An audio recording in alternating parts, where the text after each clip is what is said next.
आइए बच्चों, बीए प्रथम वर्ष के दूसरे भौतिक भूगोल के दूसरे चैप्टर सेल या चट्टानों का आज अपन अध्ययन करेंगे। इस सेल या चट्टानों को आप समझने का प्रयास करिए। आप जानते हैं हमने पृथ्वी की आंतरिक संरचना के बारे में पहले अध्ययन किया। पृथ्वी की आंतरिक संरचना में हमने आंतरिक संरचना की जानकारी देने वाले स्रोत, अलग अलग विद्वानों के द्वारा बताई गई परतें और अंत में अभिनव मत का अध्ययन किया। अभिनव मत आपको बहुत ही अच्छे तरह से समझना है, पढ़ना है, जो कि बहुत महत्वपूर्ण है। अब अभिनव मत में हमने जाना कि पृथ्वी के आंतरिक भाग को 3 मुख्य परतों में विभाजित किया गया है और प्रत्येक परत को भी अलग अलग उप विभागों में बांटा गया है। ऊपरी परत है उसकी अपन बात करते हैं, क्योंकि वो हम पहले समझ चुके हैं। जो सेल या चट्टान से संबंधित है वह पृथ्वी की ऊपरी परत क्रस्ट है। क्रस्ट को भी 2 भागों में बांटा गया था, ऊपरी क्रस्ट और निचली क्रस्ट। ऊपरी क्रस्ट का घनत्व बहुत कम है, 2.7 ग्राम पर सेंटीमीटर क्यूब, और निचली क्रस्ट का घनत्व है वो 3 ग्राम पर सेंटीमीटर क्यूब प्रति घन वर्ग सेंटीमीटर माना गया। और समस्त पृथ्वी का जो औसत घनत्व है वो 5.517 ग्राम प्रति घन वर्ग सेंटीमीटर प्रति घन सेंटीमीटर माना गया। अब बात करते हैं ऊपरी क्रस्ट की। ऊपरी क्रस्ट है वो बहुत ही पतली पपड़ी के रूप में है। वैसे तो संपूर्ण क्रस्ट ही पतली 33 किलोमीटर की मोटी परत के रूप में है। यह परत बहुत ही कठोर और चट्टानी स्वरूप वाली है और इस परत में जो ऊंची संरचनाएं हैं वह महाद्वीपों का निर्माण करती है और जो नीची संरचनाएं हैं वो विभिन्न गर्त वाले भागों, जिसमें सागर और महासागर समाहित है, उनका निर्माण करती हैं। तो गर्त वाले भाग है उसका अध्ययन हम महासागर में करेंगे। जब हम हाइड्रोस्फीयर पढ़ेंगे तो उसमें सभी उन गर्तों महासागरों वाली बातें हैं जिनको आपको समझना है। हम बात करते हैं धरातल के ऊपरी स्वरूप की। धरातल का ऊपरी स्वरूप है वो कठोर है। कठोर है इसलिए वह चट्टानी है। चट्टानें अलग अलग प्रकृति की होती हैं लेकिन वे कठोर होती है। तो हमने पृथ्वी की आंतरिक संरचना में जो पढ़ा था कि क्रमशः हम ऊपर से नीचे की तरफ जाते हैं तो पृथ्वी की आंतरिक संरचना में कठोरता और मुलायमता का क्रमशः क्रम पाया जाता है। जैसे ऊपरी क्रस्ट को भी हमने 2 भागों में बांटा। ऊपरी क्रस्ट की तुलना में निचली क्रस्ट है वो अधिक सघन है। उसका घनत्व, इन घनत्वों में परिवर्तन का जो दोनों परतों में ऊपरी और निचली क्रस्ट के बीच जो घनत्व संबंधी परिवर्तन आता है उसका अध्ययन कोनार्ड महोदय ने किया था। इसलिए उसको कोनार्ड डिसकंटिन्यूटी, कोनार्ड असमता कहा गया। और क्रस्ट और मेंटल, जिसको प्रवार कहते हैं, वो 33 किलोमीटर की गहराई पर वहाँ पुनः घनत्व में अंतर पाया गया। वहाँ का घनत्व संबंधी अंतर है वो मोहविवेक ने किया था। इसलिए वहाँ पर जो असमता है वो मोह असमता से जानी जाती है। अब बात वही करते हैं, मैंने आपको ये बताया कि ऊपर से नीचे की तरफ जाने पर क्रमशः कठोर और तरल परतों का क्रम पाया जाता है। जैसे सर्वाधिक ऊपरी परत पृथ्वी की कठोर है, लेकिन उसकी दूसरी जो निचली क्रस्ट है वो अपेक्षाकृत और कठोर है, जिसका घनत्व ज़्यादा है। लेकिन 33 किलोमीटर की गहराई से नीचे 200 किलोमीटर की गहराई तक जाते हैं तो ये मेंटल की पहला विभाग, जिसको दुर्बलता मंडल कहते हैं, एस्थेनोस्फीयर कहते हैं, ये प्लास्टिक अवस्था में पूर्ण रूप से कठोर नहीं है। इसका मतलब पृथ्वी की ऊपरी परत तो बहुत कठोर है, पतली पपड़ी के रूप में है। खोल जो है पृथ्वी का बाहरी वो क्रस्ट के रूप में कठोर है, चट्टानों से बना हुआ है, चट्टानी है।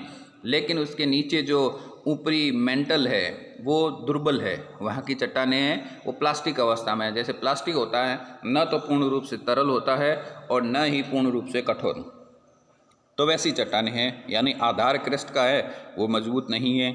इसीलिए क्रस्ट के ऊपर जितनी भी जो ये प्लेटें होती हैं, यानी क्रस्ट का निर्माण हम बड़े दृढ़ महाद्वीपीय बड़े पिंडों से मिलकर बना हुआ मानते हैं। जब आगे हम पढ़ेंगे तो उसमें ये समझेंगे कि भी प्लेटें क्या होती है, किस तरह से जो है इनकी गति, इनमें संचलन होता है। लेकिन दुर्बलता मंडल उतना ही कमज़ोर होता है। दुर्बलता मंडल के बाद है दूसरी परत आती है ऊपरी मेंटल, फिर आते हैं निचली मेंटल। तो दुर्बलता मंडल को 3 भागों में बांटा गया है। तो ऊपर का भाग कमज़ोर, उससे नीचे वाला अपेक्षाकृत कठोर, और उससे नीचे वाला भाग 2900 किलोमीटर की गहराई के ठीक ऊपर वाला भाग है मेंटल का, वो उतना ही कठोर है क्योंकि वहाँ पर अधिक घनत्व वाली चट्टानें विद्यमान हैं। और उसके बाद 2900 किलोमीटर से 5150 किलोमीटर तक का जो ऊपरी कोर का भाग है वो तरल माना जाता है। वहाँ पर चट्टानें हैं वो जिनका गलनांक बहुत कम है और तापमान वहाँ पर ज़्यादा है। गलनांक कम होने के कारण चट्टानें पिघली हुई अवस्था में है। और 5150 किलोमीटर से लेकर पृथ्वी का कोर, अंतरम, बीच का किनारा, बीच का केंद्रीय बिंदु 6371 किलोमीटर की गहराई तक चट्टानें हैं। 5150 से लेकर 6371 किलोमीटर की गहराई तक की चट्टानें कठोर प्रकृति की, सर्वाधिक कठोर प्रकृति की है और जिनमें धात्विक अंशों की बहुत प्रधानता है, जिसका घनत्व 13.6 ग्राम पर सेंटीमीटर क्यूब यानी चुंबकत्व का गुण उसी भाग में सर्वाधिक विद्यमान है। अब मैंने आपको चट्टानों में ये चीज़ क्यों बताई, क्योंकि अपन ने ये जाना कि ऊपरी सतह से आंतरिक भाग की तरफ जाते हैं तो चट्टानों के गुणों में परिवर्तन होता जाता है, चट्टानों में समाहित तत्वों में परिवर्तन होता है, इसलिए उसके घनत्व में बदलाव आता जाता है। साथ ही चट्टानों की प्रकृति, उनके संगठन और उसकी संरचना में भी बदलाव होता जाता है। वह तो पृथ्वी के सतह से अंदर की बात है। और ये जो अपन चैप्टर पढ़ रहे हैं ये धरातल के ऊपर जो विद्यमान चट्टानें हैं ऊपरी सतह पर, उनका संगठन, उनकी संरचना और उनमें किस प्रकार से बदलाव होता है उसका अध्ययन करेंगे। हम जानते हैं कि चट्टान, जिसको लिथोस कहा जाता है, लैटिन बॉटम, ये जो लिथोस कहा जाता है चट्टान है, ये सेल के रूप में भी जानी जाती है। तो सेल और चट्टान एक ही होती है जो कि अत्यधिक कठोर संरचना वाली होती हैं। अब इस नोट्स के हिसाब से मैं चाहूँगा कि आप भी इस नोट्स को उतारें, अपना एक रजिस्टर बनाएं और इसको उतारें, इसको समझते रहें, जिससे हम क्या है आपका जो चैप्टर है उसको समझने के साथ साथ इसको आप नोट भी करते जाएं, समझने के साथ इसको साथ में समझते भी जाएं, जिससे कि आपका अध्ययन है, आपके पास जो रिकॉर्ड है वो अच्छी क्वालिटी का रह जाएगा। इसलिए अब अपन समझने का इसका प्रयास करते हैं। देखिए, पृथ्वी का बाह्यतम भाग अर्थात भूपर्पटी ठोस प्रकृति की है। हम जानते हैं पृथ्वी का बाह्य भाग है वो ठोस है। बाह्य भाग में भी जो ऊपरी क्रस्ट है वो ठोस की भांति व्यवहार करती है, लेकिन इस ऊपरी क्रस्ट में भी चट्टानों की अलग अलग स्थानीय विभिन्नताएं पाई जाती हैं। तो पृथ्वी का बाह्यतम भाग अर्थात भूपर्पटी ठोस प्रकृति की है, जो कि अनेक प्रकार की चट्टानी संरचनाओं से निर्मित है। अनेक प्रकार की चट्टानी संरचनाएं जिनमें उनके संगठन, उनकी संरचना और गुणों में परिवर्तन पाया जाता है, उनमें निहित तत्वों में परिवर्तन पाया जाता है, इसलिए वो मुलायम और कठोर प्रकृति की हो जाती है। सेल के निर्माण में अनेक प्रकार के खनिजों की प्रत्यक्ष भूमिका होती है। हमें जो खनिज प्राप्त होते हैं वो चट्टानों से ही प्राप्त होते हैं, इसलिए चट्टानों में विभिन्न प्रकार के खनिजों का समावेश होता है, इसलिए उनके निर्माण में इनकी प्रत्यक्ष भूमिका होती है और इनका निर्माण भूमंडल पर उपस्थित तत्वों के संयोग से होता है। भूमंडल पर उपस्थित विभिन्न प्रकार के जो तत्व हैं, पदार्थ हैं, उन पदार्थों का संगठित रूप ही तो चट्टान होता है। इसलिए जो प्रत्येक रूप गुणों वाली चट्टान होती है उसमें प्रकृति के उन सभी मुक्त और अस्थायी तत्वों के समाकलन का स्वरूप पाया जाता है, जो कि कठोर रूप में होता है और चट्टान कहलाता है। वास्तव में 2 या 2 से अधिक तत्व रासायनिक अभिक्रिया द्वारा खनिजों का निर्माण करते हैं। विभिन्न प्रकार के खनिज आपस में, विभिन्न प्रकार के तत्व आपस में रासायनिक अभिक्रियाओं के द्वारा एक विशिष्ट प्रकार का तत्व पदार्थ बनाते हैं। वही तत्व, वही पदार्थ खनिज होता है। तो चट्टानों में इन खनिजों का भंडार होता है। पपड़ी की सेलों की रचना 200 खनिजों से हुई है। 2000। धरातल की ऊपरी जो सतह है, इस ऊपरी सतह पर खनिज विपुल और पर्याप्त विभिन्न मात्रा में उपलब्ध है। मनुष्य को अभी इन सभी प्रकार के खनिजों का ज्ञान भी नहीं है, लेकिन जो मुख्य उपयोगी खनिज है, मुख्य उपयोगी जिनसे मनुष्य वर्तमान में विभिन्न प्रकार की औद्योगिक क्रियाओं के साथ में उन खनिजों का उपयोग करता है, वे खनिज 2000 की संख्या में पाए जाते हैं और साथ में इनमें 6 खनिजों का अंश है वो इन चट्टानों में सर्वाधिक मिलता है। चट्टानों में जो ऊपरी सतह की चट्टानें हैं, देखिए मैं फिर बता दूं, मूल रूप से चट्टानों को 3 भागों में बांटा गया है। अवसादी या परतदार चट्टान 1, कायांतरित चट्टानें मेटामॉर्फिक 2 और तीसरी प्राथमिक चट्टानें या आग्नेय चट्टानें। पृथ्वी के अंदर सर्वाधिक जो चट्टानों का रूप है वो आग्नेय चट्टान है, लेकिन धरातल के ऊपर, धरातल की ऊपरी सतह पर सर्वाधिक जो विस्तार है वो अवसादी चट्टानों का है। 75% चट्टानें धरातल की ऊपरी सतह पर अवसादी या परतदार चट्टानें हैं, क्योंकि धरातल के ऊपर चट्टानी चक्र संचालित होता है। कोई भी चट्टान कहने का रूप है, कोई भी स्थल रूप अपने आप में स्थिर नहीं है। जब पृथ्वी स्वयं ही स्थिर नहीं है तो किसी धरातलीय स्वरूप का स्थिर होना अकल्पनीय है।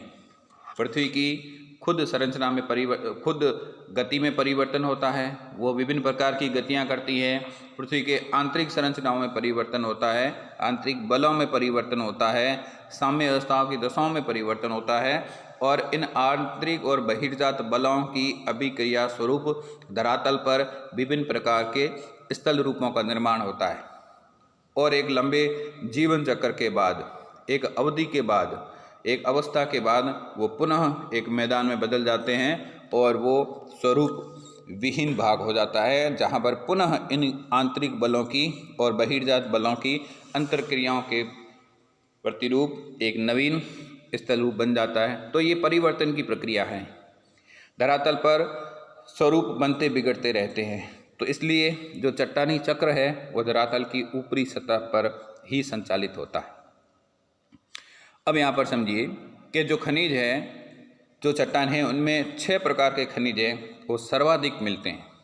इनमें सबसे पहला है फेल्सपार। देखिए 50% भाग सर्वाधिक चट्टानों में पाया जाने वाला तत्व है वो फेल्सपार है।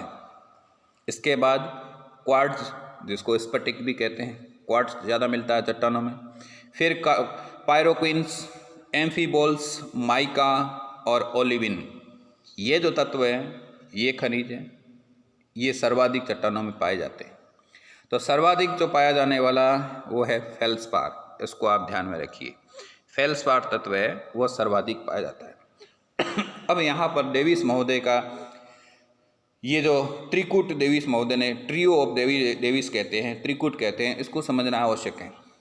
समझते हैं। देखिए क्या कहा है डेविस महोदय ने कि कोई भी जो स्थल रूप होता है, स्थल रूप कैसा भी हो, चाहे पर्वत हो, पठार हो, मैदान हो, कोई भी जो स्थल रूप होता है जो उत्थित रूप में है, जो एक समतलीकरण की जो रेखा है जिससे अंतर्जात प्रक्रियाओं के माध्यम से वो धरातल के ऊपर उत्थित हो गया है, उस स्थल रूप पर संरचना यानी सेलों की बनावट, वो स्थल रूप है, वो संरचना प्रक्रम और अवस्था का प्रतिफल होता है। यानी संरचना जिसमें सेलों की बनावट कैसी है इसका अध्ययन किया जाएगा और इसके आधार पर यह समझा जाएगा कि जो कठोर संरचना से बना हुआ स्थल रूप है वो धरातल पर लंबे समय तक बहिर्जात प्रक्रियाओं, बहिर्जात शक्तियों से संघर्ष करता हुआ अपने अस्तित्व को बनाए रखता है, जबकि मुलायम संरचना वाला जो स्थल रूप होता है वो बहिर्जात शक्तियाँ जिनमें अनाच्छादन की प्रक्रियाएं हैं, मुख्य रूप से अपर्दन और अपक्षय की क्रियाएं हैं, उनके माध्यम से अपना स्वरूप खोता हुआ जल्दी ही समतल मैदान में परिवर्तित हो जाता है, अपना स्वरूप खो देता है। तो स्थल रूप के अस्तित्व में सबसे पहले बात आती है संरचना की, जो कि सेलों की बनावट पर निर्भर करती है। दूसरी बात आती है प्रक्रम की। प्रक्रम का मतलब होता है वह कारक जो जलवायु के, वह बहिर्जात शक्ति जो जलवायु के अनुरूप धरातल पर क्रियाशील होती है और चट्टानों के निम्नीकरण का कारण होती है। जैसे इन्हें अपर्दन के साधन, अपर्दन के रूप भी कहा जाता है, जिनमें बहता हुआ जल, भूमिगत जल, पवन, हिमनद, सागरीय तरंगे ये सम्मिलित की जाती हैं। ये सभी कारक है वह क्षेत्रीय रूपों में जलवायु की दशा के अनुसार भिन्न भिन्न होते हैं। जो कारक मरुस्थल में प्रभावित होता है वह कारक बर्फीले क्षेत्रों में नहीं होता।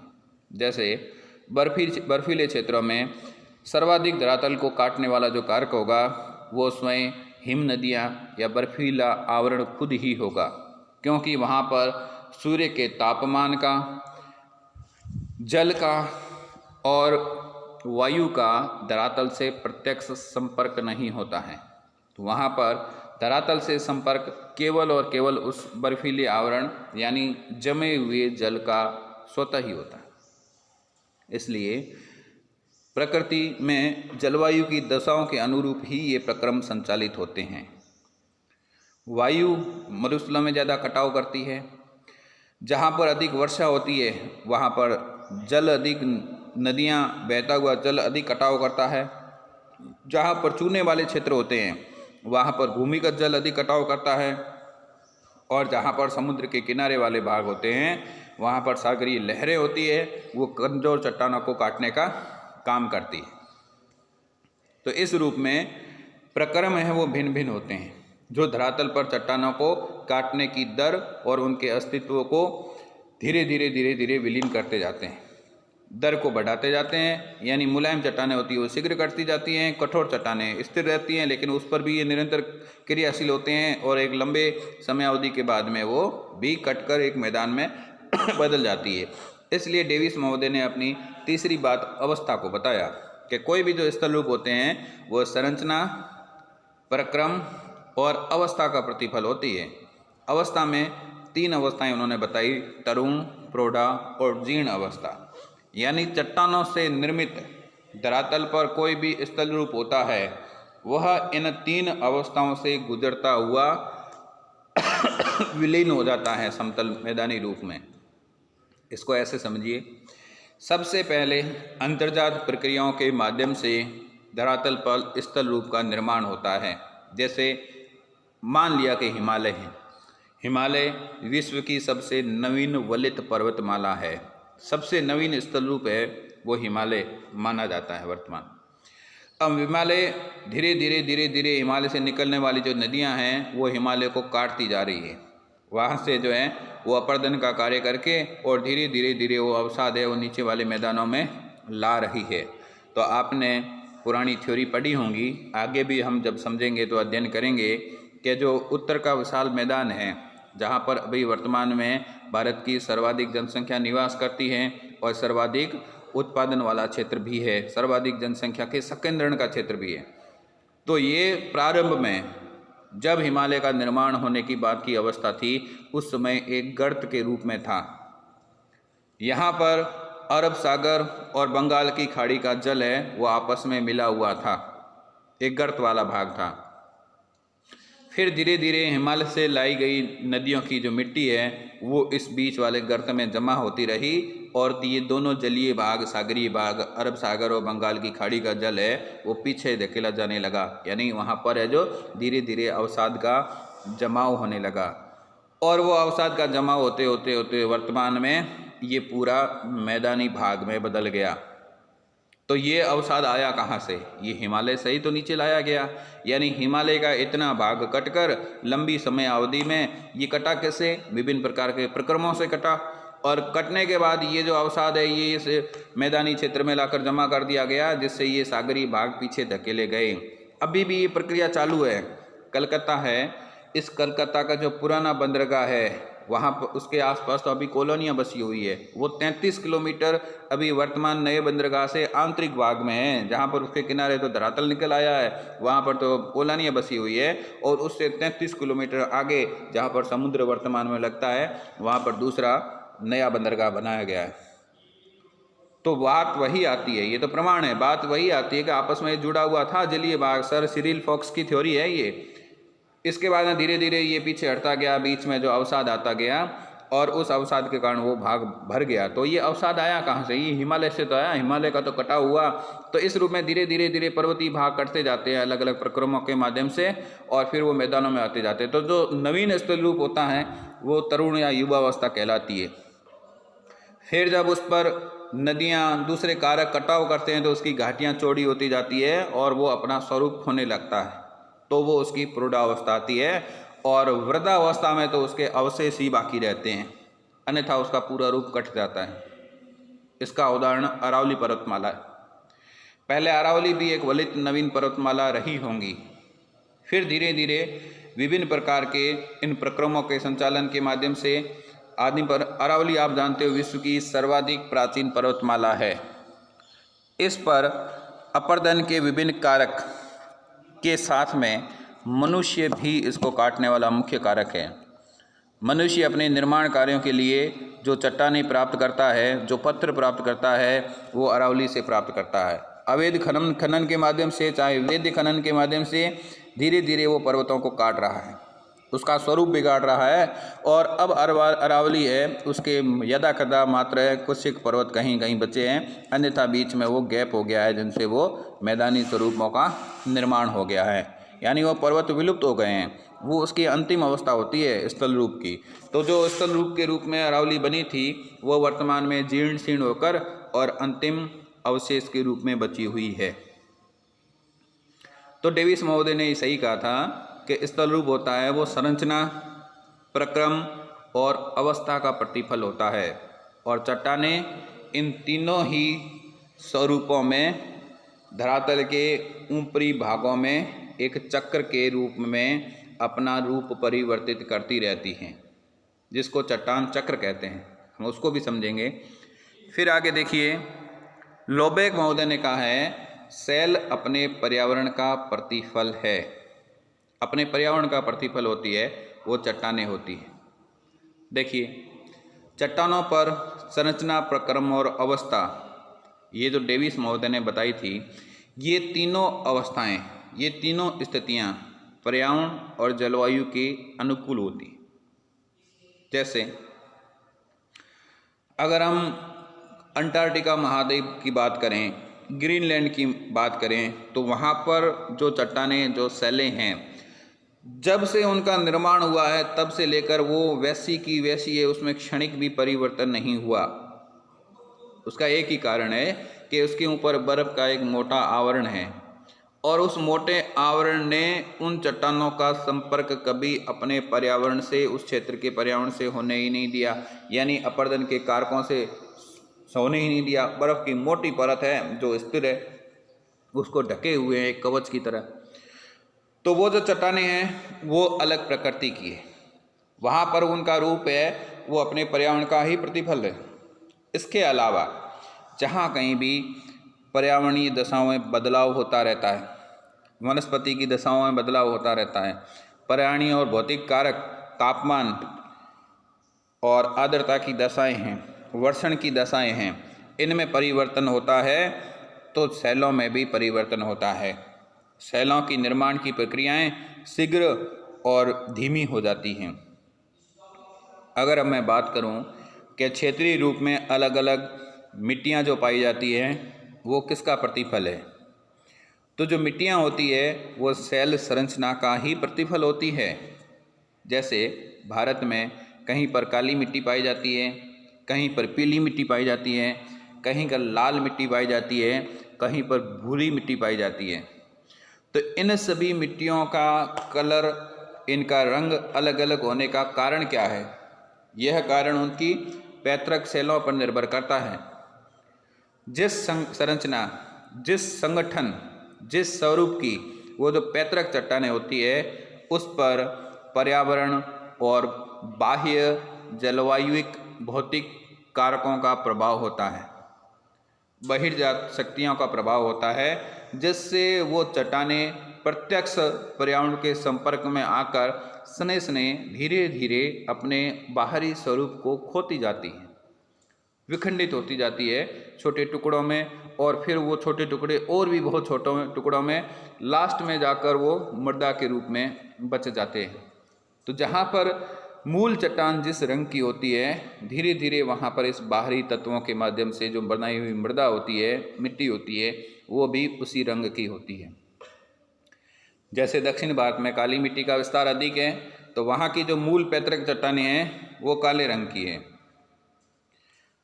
जहाँ पर पर्वतीय भाग होते हैं वहाँ पर भूरे रंग की मिट्टी पाई जाती है। जहाँ पर लाल रंग की पैतृक चट्टानें होती है वहाँ की मृदा लाल रंग की पाई जाती है। इसलिए सैलें चट्टानें अपने प्राकृतिक पर्यावरण से, निकटवर्ती जलवायु से बहुत घनिष्ठ रूप से अंतर संबंधित होती है। आगे देखते हैं पेट्रोलॉजी, जिसको सैलों का विज्ञान कहा जाता है। सैलों का विज्ञान, इसमें किस चीज़ का अध्ययन होता है? इसमें खनिजों की संरचना, यानी जो सैल, जो चट्टान है, उस चट्टान में खनिजों की संरचना कैसी है, उसकी बनावट कैसी है, उसका गठन और संगठन कैसा है, उसके स्रोत कौन से हैं, उनका प्राप्ति स्थान कौन सा है, उनमें किस तरह के परिवर्तन होते हैं और उसका दूसरी सेलों के साथ किस प्रकार का अंतर संबंध है।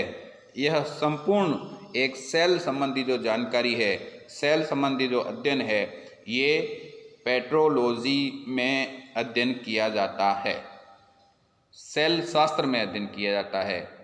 तो पेट्रोशास्त्र के अनुसार वे समस्त पदार्थ जिनसे भूपर्पटी का निर्माण हुआ है, चाहे वे ग्रेनाइट की भांति कठोर हो या चीका जिसको मुलायम बहुत महीन मिट्टी कहते हैं, या फिर रोड़ी का मतलब जो कंकरीली होती है, कंकरीली, अथवा मिट्टी की भांति नरम या मुलायम हो, समस्त रूप सेल कहलाते हैं। धरातल पर सेलों की संरचना और उनके गठन में बहुत परिवर्तन पाया जाता है। यह हम अगले अध्याय में सेल चक्र के माध्यम से समझेंगे। विभिन्न प्रकार की सेलें पर्यावरण से संपर्क में आने के बाद अपने स्वरूप में परिवर्तन करती है, अपने स्वरूप को क्षत विक्षत कर मृदा का निर्माण भी करती है, तो रासायनिक क्रियाओं के माध्यम से विभिन्न प्रकार के नए खनिजों का निर्माण भी करती है। तो अगले अध्याय में अपन अगले लेक्चर में समझेंगे कि भाई चट्टान चक्र है वो क्या होता है और किस तरह से सेलों का निर्माण होता और बनता और बिगड़ता रहता है, वो अपना रूप परिवर्तित करती रहती है। तो साथ साथ आप ये नोट्स हैं इसको लिखते जाएं, अपने रजिस्टर में इसको लिखते जाएं, ताकि जब आप खुद किताब से पढ़ें तो आप इस वीडियो के साथ में इस नोट्स को पास में रखकर उसको भी समझें और मेरे द्वारा कही गई बात है उसको भी समझने का प्रयास करें। धन्यवाद।